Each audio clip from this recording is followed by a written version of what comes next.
je vais... On m'entend pas très bien? Ça va bien comme ça? C'est mieux? Un peu plus fort encore? Au fond, c'est bon? Plus fort. Encore plus fort, s'il vous plaît. C'est bon maintenant? Parfait. Bien, alors on va pouvoir commencer. Je m'appelle donc Nicolas Martignoni. Pour ceux qui ne me connaissent pas encore, on va lancer ça comme ça. Je suis plus ou moins le coordinateur de la communauté francophone depuis 2002-2003. Et notamment, je me suis occupé de la traduction. Et je vais vous parler aujourd'hui de... Je vous dirai de quoi. Je viens, comme vous le voyez, de Fribourg, en Suisse. Pourquoi Fribourg en Suisse? C'est un peu un hasard, que ce ne soit pas un Français qui s'occupe du français, mais ma foi, c'est comme ça. Fribourg, c'est une très jolie ville médiévale, comme vous pouvez le voir ici, que je vous invite à visiter, sur une très jolie rivière qui s'appelle la Sarine. Ce n'est pas seulement une ville médiévale, c'est une ville aussi très active, comme on peut le voir sur cette photo. C'est une ville universitaire avec aussi des hautes écoles pédagogiques. Voilà, je clôt l'intermède culturel et touristique. Et je vais vous donc parler aujourd'hui de la communauté francophone de Moodle et de Moodle 1.9, même si Martin, qui m'avait pourtant promis qu'il ne le ferait pas, a dévoilé une grande partie des choses que je voulais dire tout à l'heure, mais ça ne fait rien, je pense que je ne doublonnerai pas. La communauté francophone de Moodle, c'est nous, c'est vous.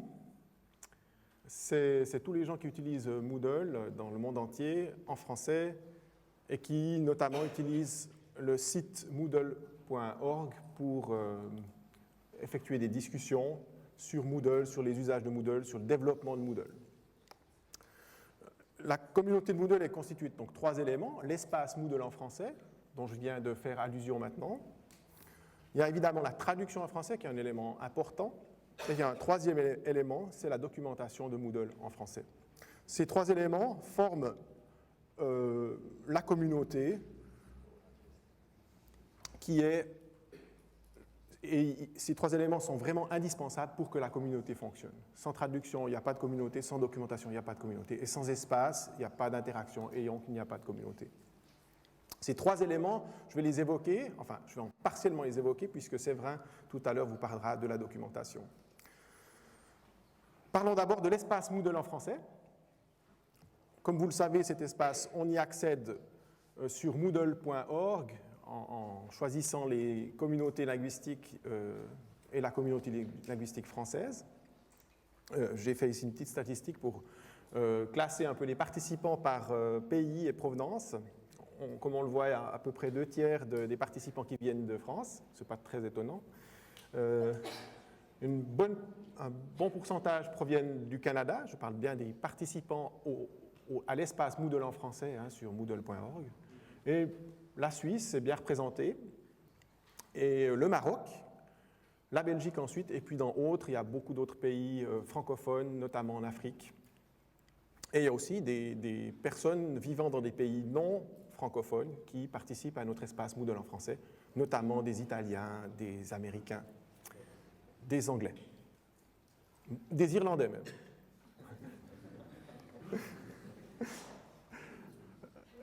J'ai mis ici une petite statistique sur les différents les messages mensuellement postés, écrits sur Moodle en français depuis l'origine, 2002. 3 messages, on voit que la communauté était un petit peu dépourvue. On a eu une grosse éclosion en 2006, et puis la progression continue. Ces chiffres ils datent de hier soir, donc ils sont tout à fait actuels. 573 messages mensuels environ. Donc c'est une communauté qui est véritablement très active.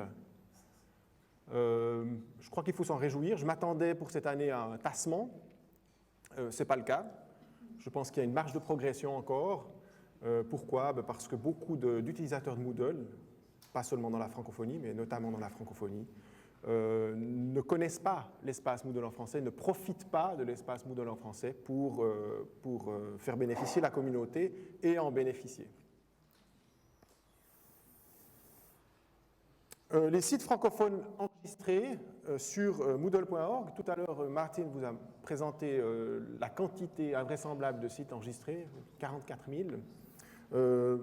J'ai fait un petit inventaire des sites francophones. Voilà l'état en 2006, en mai 2006, au Moodle 2006. L'état en 2007, on avait eu une très forte progression de 100%. Et cette année, ce qui est très très réjouissant, c'est que nous remarquons qu'il y a un grand nombre de sites francophones qui se sont encore enregistrés. Ce sont des sites francophones actifs. Je ne suis pas sûr que les chiffres soient exacts au chiffre près, parce que parfois il y a des doublons, mais en gros, c'est tout à fait significatif. On remarque que la progression n'a pas lieu seulement en France, mais dans tous les secteurs que j'ai mentionnés, en Suisse, en Afrique, au Canada et dans le Benelux également. Ce sont les sites uniquement francophones du Canada et uniquement francophones du Benelux et uniquement francophones de Suisse aussi que j'ai inventorié ici.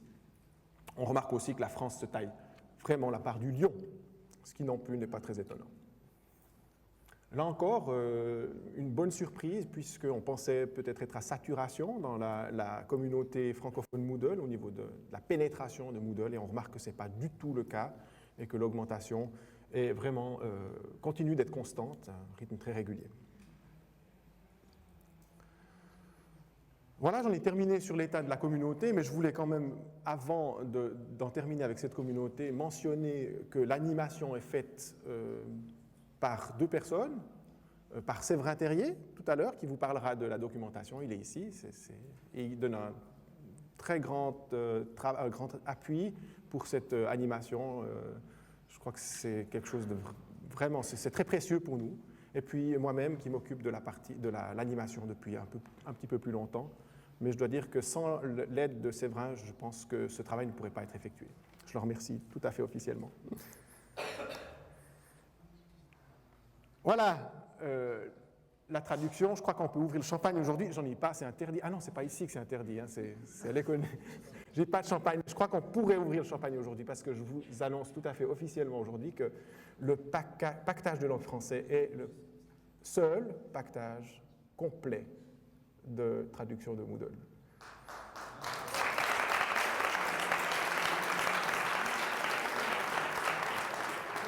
C'est un accomplissement que j'espérais depuis très très longtemps. Oui. Pactage de langue, une question. Qu'est-ce qu'un pactage de langue?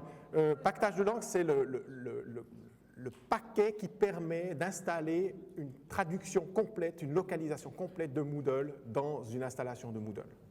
Ça signifie que tout simplement toutes les chaînes de caractères, tous les fichiers d'aide, toute la documentation en ligne avec Moodle est entièrement traduite pour la version 1.9. Oui, c'est un accomplissement qui est pour moi vraiment quelque chose de très réjouissant. Je crois que nous pouvons, la communauté francophone peut être très fière de cet accomplissement. Et c'est dû aussi à la très très grande activité de la communauté francophone sur l'espace Moodle en français. Donc l'état est celui-ci, hein, on a, donc, comme je viens de dire, 100% des chaînes de caractères, 100% des fichiers de documentation, et le gros point noir, c'était jusqu'ici les fichiers d'aide, c'est des simples fichiers de pages web qu'il fallait traduire, et nous sommes arrivés au bout de ces fichiers il y a 2 semaines, grâce à toute cette équipe, que j'aimerais vraiment remercier. Les personnes qui ont une petite étoile ici sont les personnes qui sont ici. Donc moi-même, Valérie, qui a contribué substantiellement, je les nomme tout à fait intentionnellement les uns après les autres. Séverin, que j'ai déjà remercié, il a aussi beaucoup participé à la traduction, il relit la traduction, il corrige les fautes, il y a beaucoup de suggestions. Étienne, bien sûr, a beaucoup participé. Sébastien Namèche a une position un petit peu particulière ici. C'est Sébastien qui a initié la traduction de Moodle en 2002. La traduction en français de Moodle ça a été la toute première langue dans laquelle Moodle a été traduit, un embryon de traduction par Sébastien Namèche en 2002. Il a abandonné le projet que j'ai repris en 2003. Didier Rambaud a beaucoup participé l'an passé. Thomas Poinceau nous a permis, il est là, il nous a permis de terminer tout à fait récemment. Il a fait un très très très gros travail durant ces 3 derniers mois pour nous permettre de terminer complètement la traduction. Joseph est absolument indispensable dans sa lecture très critique des chaînes, je le remercie. Nicolas Galante a participé aussi dans le cadre d'un projet, et Jean-François Nadeau du Québec nous a offert un grand nombre de fichiers de traduction qu'ils avaient faits pour la traduction canadienne, enfin québécoise, pardon, franco-canadienne. Donc un très grand merci, je crois que nous sommes redevables à cette communauté de traducteurs une grande gratitude, parce que je pense que sans la traduction en français et sans surtout sa qualité, Moodle en français, Moodle ne serait pas en France, tout simplement. Moodle ne serait pas aussi implanté, aussi avec succès en France. Voilà. Merci à vous.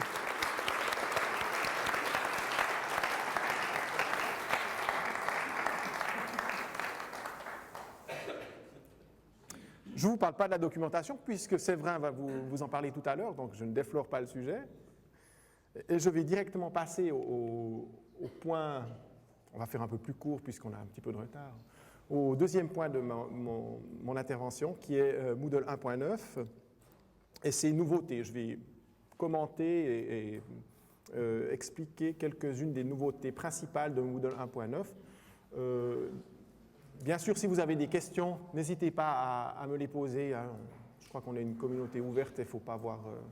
J'aimerais que ça reste interactif, si vous le permettez. Moodle 1.9 est donc sorti en mars 2008. Actuellement, il y a une version 1.9.1 qui est sortie le 15 mai, tout récemment. Je pense qu'elle est très stable, comme tout à l'heure a dit Martine. Et je vais vous parler un petit peu des grandes nouveautés. Donc. La première nouveauté, elle n'a pas été citée en premier par Martine, je suis un petit peu surpris parce que c'est véritablement là qu'il y a une grosse amélioration. C'est la performance et la stabilité, il en a parlé, mais surtout la performance. Donc pour des gros sites, si vous avez des gros sites avec plusieurs milliers d'utilisateurs, la performance a été très notablement améliorée. Et aussi la stabilité dans le calcul des permissions des rôles. Pour les personnes intéressées, vous verrez comment ça se passe demain. Performance, c'est un point clé, je pense, pour l'extensibilité de Moodle, pour le permettre de grandir avec un établissement. Et personnellement, je suis très satisfait que des gros efforts de stabilisation et de performance ont été faits dans cette version, parce que dans les premières versions de la version 1.8, c'était relativement décevant. Un deuxième point très important, c'est le nouveau carnet de notes qui a entièrement été réécrit, qui est relativement complexe au niveau de son interface. Je ne vais pas en dire beaucoup plus puisque nous avons la chance ici d'avoir Nicolas Conneau, que vous avez vu tout à l'heure, qui lui-même est un développeur de Moodle officiel, hein, du cœur de Moodle, que vous avez la chance d'avoir en France et qui fait partie de la grande cohorte de développeurs francophones de Moodle actuellement. Et donc, il va nous en parler tout à l'heure. Voilà, à titre d'exemple, l'interface du carnet de notes. J'ai pris un exemple, j'ai pris Moodle en français, l'espace Moodle en français, voilà, j'ai un carnet de notes. Vous voyez, les gens qui vous donnez des évaluations, les participants au forum de Moodle en français donnent des évaluations à leurs pairs, à vous. Si vous trouvez utile ou non une contribution, vous mettez une note, une évaluation, et moi, je peux classer les utilisateurs de Moodle en français en fonction de leur pertinence. Enfin, il y a des bons Moodleurs et des moins bons. Non, bien sûr, je plaisante, mais en fonction de l'aide qu'ils donnent à la communauté. Nicolas, les noms sont flous. C'est exprès. C'est intentionnel. C'est intentionnel. J'ai pas voulu commettre d'impair diplomatique aujourd'hui. Non, ne vous faites pas de soucis, les notes sont presque toutes bonnes. Je crois que 33%, c'est moi, une fois, qui est reçu. Parce que des fois, on est un peu méchant. Hein. Je passe au point suivant, qui est la banque de questions. La banque de questions, c'est la fonctionnalité qui permet à un enseignant de créer des questions utilisables ensuite dans les tests, quiz, Cette banque de questions a été aussi refondue, le code a été aménagé pour permettre notamment le partage des questions à tous les niveaux. Ça signifie qu'un enseignant peut faire des questions, créer des questions, puis les partager à tout un site ou à toute une catégorie de cours à tous les niveaux du Moodle. Une amélioration assez intéressante qui était demandée par de nombreux enseignants. Les groupes, Martin l'a tout à l'heure mentionné, les groupes ont été également retravaillés en grande partie. Il y a une fonctionnalité qui est très très intéressante, il l'a mentionné mais un peu rapidement, c'est la fonctionnalité qui s'appelle les groupements. Pour les administrateurs qui sont dans la salle, les administrateurs Moodle, les groupements ne sont pas activés par défaut dans les instances de Moodle. C'est une très très bonne chose que de les activer parce qu'ils permettent de réserver un certain nombre d'activités à un groupe d'étudiants, un groupement plus spécifiquement d'étudiants. C'est-à-dire que si vous avez 2 ressources, vous pouvez en dire que telle ressource sera uniquement accessible à tel groupe d'individus et telle autre ressource ne sera accessible qu'à un autre groupe d'individus. Je parle de ressources, mais c'est valable également pour les activités. Et donc, c'est très, très utile.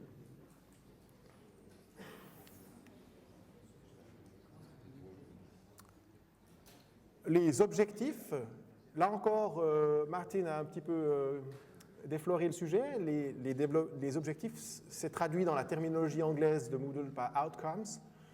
Compétences, objectifs, on peut voir ça de différentes manières, en fait, c'est toujours un concept similaire. L'idée, c'est de pouvoir définir dans un cours, ou même au niveau du site, un certain nombre de compétences à atteindre pour les étudiants. Ces compétences pouvant être liées ensuite à des activités. Et donc, on peut commencer à développer des séquences d'activités où l'on travaille par compétences réellement. Et ça, je pense que c'est une tendance actuelle dans la pédagogie qui est véritablement une bonne tendance et qui est utilisée et qui peut être utilisée maintenant dans Moodle. Je pense que Nicolas Conneau va vous en parler tout à l'heure quand on parlera du carnet de notes peut-être. Oui ? S'ils veulent. Si vous voulez. Les annotations, tout à l'heure Martin vous a mis notes, en anglais on dit notes, en français on aurait bien envie de dire notes.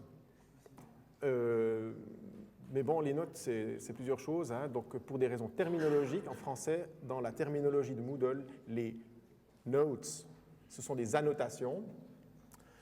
C'est des annotations qu'un enseignant ou un groupe d'enseignants peut faire sur les activités des élèves ou des étudiants. Des annotations soit privées, soit publiques.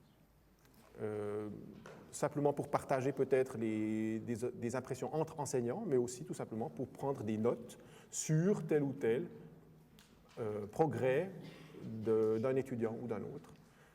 C'est un outil qui est très pratique. Auparavant, on pouvait très bien le faire avec un forum caché, mais là, il y a une activité qui est vraiment propre à l'étudiant. Donc, chaque étudiant, chaque participant au cours, on peut lui associer ses propres notes.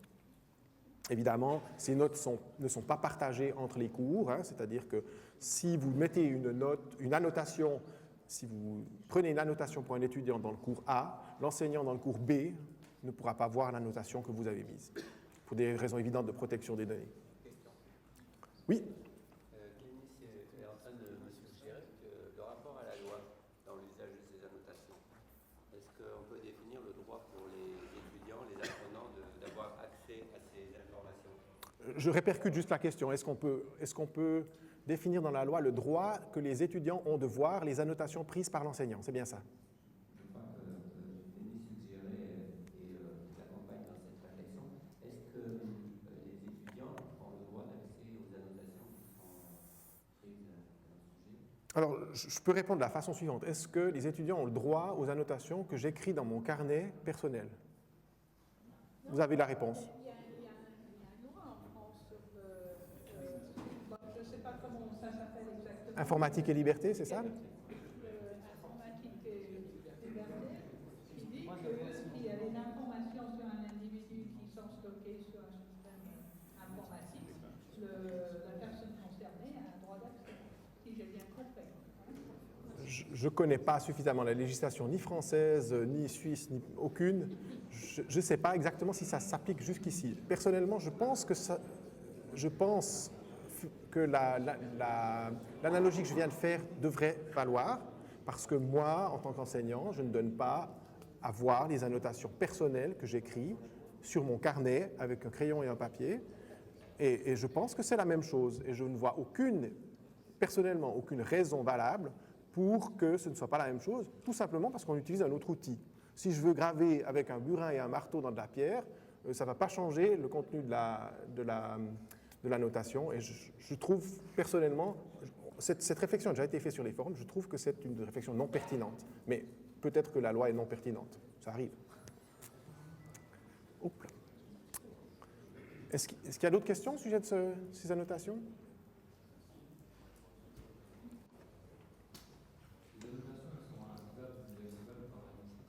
Je n'ai pas bien entendu, excusez-moi. Oui? Non, je crois qu'elles sont activées par défaut. Je ne suis pas sûr. Mais de toute façon, le système des rôles permet par exemple de supprimer cette fonctionnalité si vous le voulez. Et puis si les enseignants ne veulent pas l'utiliser, ben, ils ne l'utilisent pas.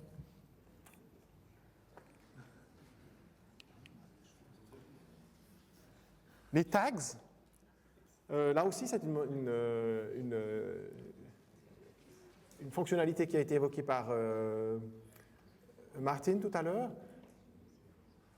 Les tags, pourquoi tags? C'est un anglicisme, hein, on a une traduction française. On a eu une grande réflexion sur les forums pour savoir si on traduisait ou si on ne traduisait pas Moodle, le terme tag dans Moodle.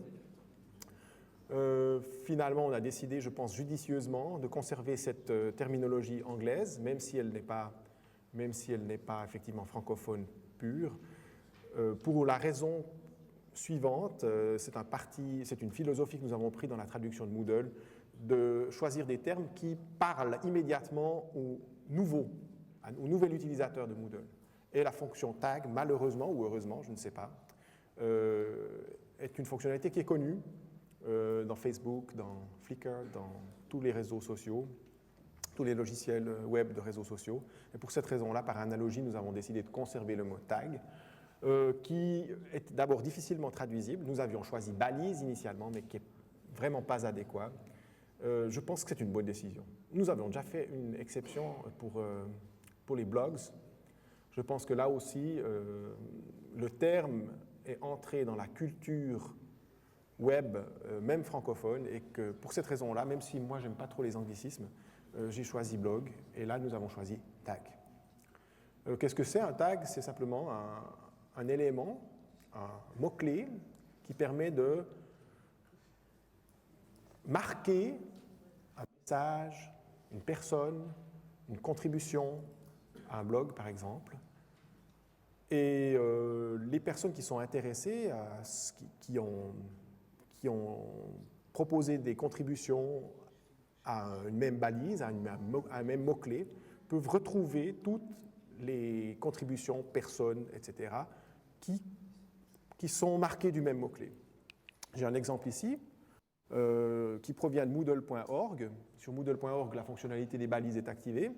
Ça signifie, par exemple, qu'il y a une balise qui s'appelle cats, où certaines personnes se sont déclarées dans leur profil comme ayant les cats comme centre d'intérêt. J'insiste, ce n'est pas les chats, c'est cats, parce que c'est un autre mot-clé. Hein. Chat, ce serait un autre mot-clé, donc ici c'est cats. Vous reconnaissez un certain nombre de personnes qui ont cats dans leur tag utilisateur, mais vous voyez aussi qu'on peut coupler cette balise avec YouTube et d'autres réseaux sociaux, par exemple Flickr. Vous voyez aussi qu'il y a d'autres balises qui sont un peu reliées. Dogs, Moodle, Education, Horses, Teaching and Max. On peut tirer des conséquences intéressantes, que les gens qui ont des chats aiment bien peut-être les chiens aussi, et qu'ils ont des Macs. Je ne sais pas si c'est vraiment réel. Voilà, juste pour vous expliquer comment ça fonctionne. Un petit commentaire ici a été ajouté pour indiquer ce que décrivait cette balise. Je ne sais pas qui a écrit ça. Cats are so much better than dogs, etc. Voilà. And smell so much better. Vous remarquez tout en haut ici une fonctionnalité intéressante. Retirer cats de mes centres d'intérêt. Personnellement, j'ai aussi cette balise. Ce tag, il est aussi dans mon profil. Vous voyez que ici, j'étais connecté sous mon propre nom. Donc, cette balise, ce tag, j'ai encore le terme balise, incroyable. Ce tag a été donc, j'ai choisi de le mettre dans mes propres centres d'intérêt et je peux à n'importe quel moment retirer cette balise de mes centres d'intérêt. Je peux également modifier le tag, c'est-à-dire modifier le commentaire. Et je peux aussi marquer comme inapproprié un tag, c'est-à-dire si un étudiant, par exemple, dans votre système, commence à taper des tags qui sont inappropriés, vous pouvez aussi les marquer et l'administrateur pourra les bannir.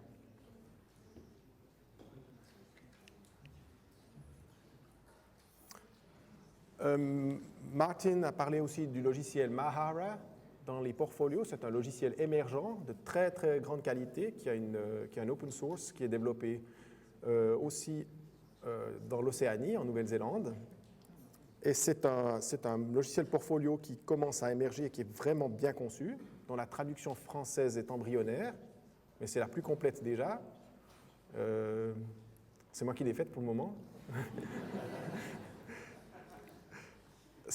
Alors pourquoi Mahara dans le contexte de Moodle? Parce que déjà dans 1.9, Mahara et Moodle peuvent communiquer, c'est-à-dire que les activités, ça demande un petit peu de réglage, je ne l'ai pas fait personnellement, mais les activités, les ressources, les productions des étudiants peuvent ensuite être directement poussées vers une instance de Mahara et sans que donc le profil n'est pas dans Moodle, le portfolio n'est pas dans Moodle, mais il est dans Mahara avec toutes les fonctionnalités de portfolio.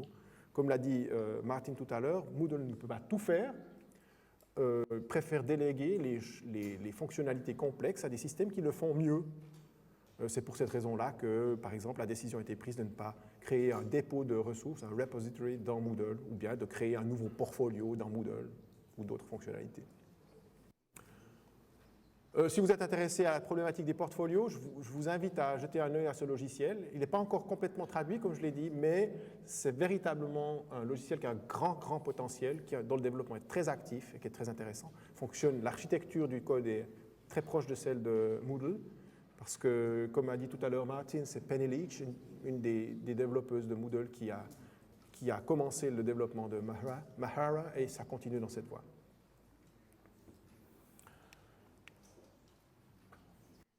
En lot, plus définies pour les utilisateurs, pour les administrateurs, permettent d'effectuer des actions sur une grande quantité d'utilisateurs en une seule étape. Par exemple, supprimer des utilisateurs, tout simplement. Vous avez 25 utilisateurs, vous les sélectionnez, il y a des filtres qui permettent de sélectionner ces utilisateurs, et ça vous permet ensuite de prendre tous les utilisateurs d'un coup et hop, de les supprimer, ou de leur envoyer un message, ou si vous avez l'authentification manuelle, par courriel qui est activé, de les approuver tous d'une seule fois.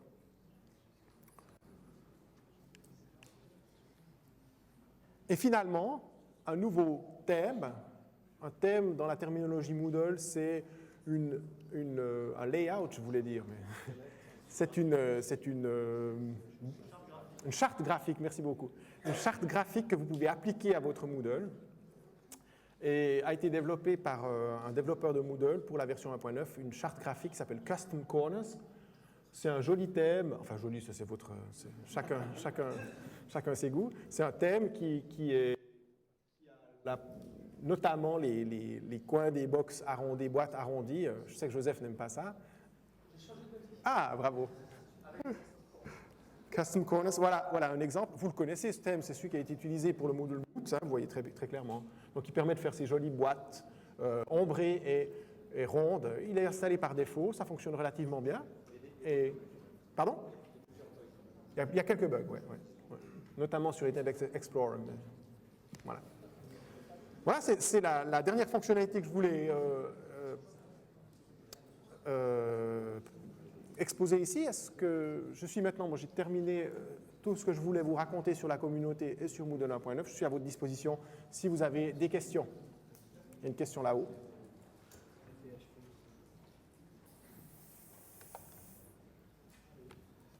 Bonjour, vous avez dit que la 1.9 avait des gros problèmes de performance.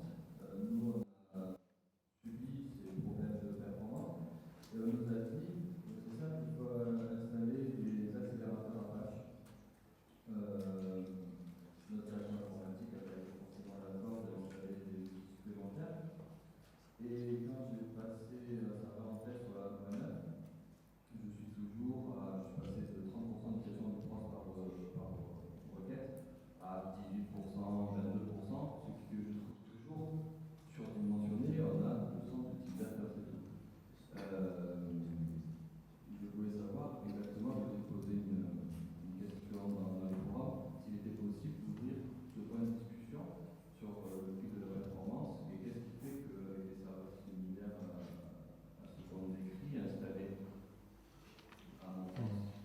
Alors,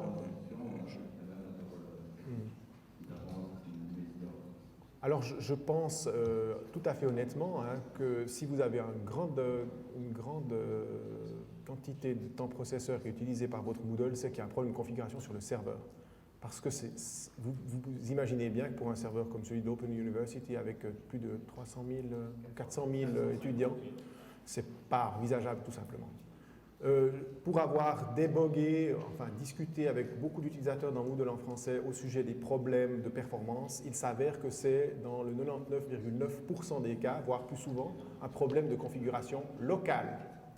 Donc il s'agit, c'est très difficile maintenant comme ça, je ne peux pas répondre parce que c'est difficile, ça dépend d'énormément de facteurs, notamment de la configuration de la machine en hardware, donc en matériel, mais également de tous les logiciels qui sont installés sur la machine, en particulier des extensions PHP, de la connexion MySQL, ça dépend de facteurs que malheureusement sans les connaître, on ne peut pas donner une réponse correcte. Maintenant concernant l'installation d'un accélérateur PHP, ça ne peut pas faire de mal. Personnellement, chez nous, on a un Moodle qui tourne avec 2000 utilisateurs, avec des connexions journalières de 200 utilisateurs. On n'a pas installé, on n'a pas une configuration d'abord extrêmement performante, on n'a pas fait de réflexion sur la performance, et on n'a pas d'accélérateur, et ça tourne sans aucune difficulté sur une machine raisonnable, bon, avec beaucoup de mémoire, 4 gigaoctets de mémoire. Mais je ne peux pas en dire plus, malheureusement, sans connaître. Mais je vous invite à poser la question sur les forums, il y a des spécialistes. Il y a un forum dans l'espace Moodle, sur l'espace en anglais, qui est dédié spécifiquement aux problèmes de performance, sur lequel vous pouvez jeter un œil. Il y a un certain nombre d'outils aussi de diagnostics qui sont proposés par certaines personnes dans ce forum. Je vous invite à investiguer. Je sais que tu es intarissable, mais pardon. Désolé de jouer les fous de fait, il faudrait qu'on tienne des délais. Très bien. Alors. Je ne peux pas demander à Séverin et à Nicolas de raccourcir. Pas de problème. De façon indécente pour exposer, je crois qu'il faut qu'on passe à la suite. Alors, je vous remercie de votre attention. Si vous avez des questions à poser à Nicolas dans les pauses et dans les allées, etc., il vous répondra bien volontiers et il intervient de demain. Merci de votre attention.